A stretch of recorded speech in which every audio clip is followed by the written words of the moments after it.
Nakakatandang kapatid ni Julia Barreto na si Danny Barreto, may mensahe sa mga atat sa kasalan nina Julia Barreto at Gerald Anderson.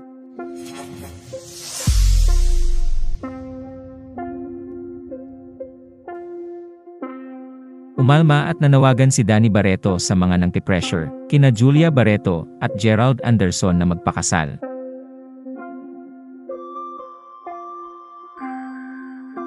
Ayon sa ulat ng Bandera, sinabi ni Danny sa ambush interview sa isang brand event kamakailan lang na may goals pa raw sina Julia at Gerald na gustong ma-hit or magawa bago pa nilang maisip na magpakasal.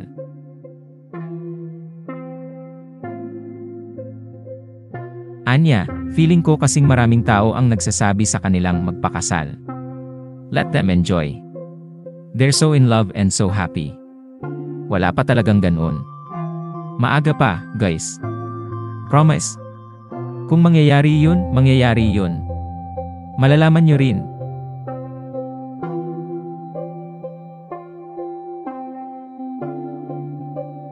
Maliban pa rito, nilinaw na rin ni Danny ang chikang hiwalay na umano sina Julia at Gerald dahil ang totoo raw ay nais maging pribado ang buhay nina Gerald at Julia at in-enjoy raw nila ang kanilang quiet time. Sinabi rin niya na lahat ng bagay ay hindi nakabase sa social media.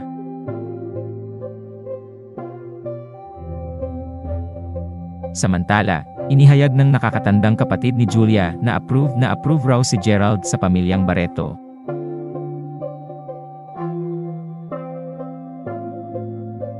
Pero nang tinanong siya kung ano-ano ang nagustuhan nila kay Gerald kung bakit bet na bet nila ito para kay Julia, sinabi ni Danny na mabait ang aktor at masaya raw ang kapatid niya sa kanya.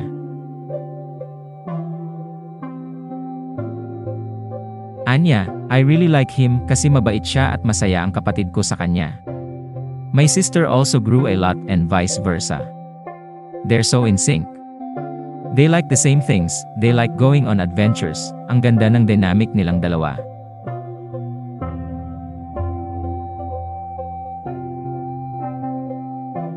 Matatanda ang sinabi ni Gerald sa isang panayam noong March 2023 na nais niyang pakasalan si Julia pero hindi pa siya nagpo-propose.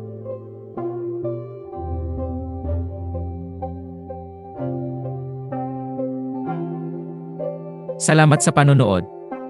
Huwag kalimutang mag-subscribe sa aming YouTube channel, i-like ang video na ito, at i-turn on ang notification bell.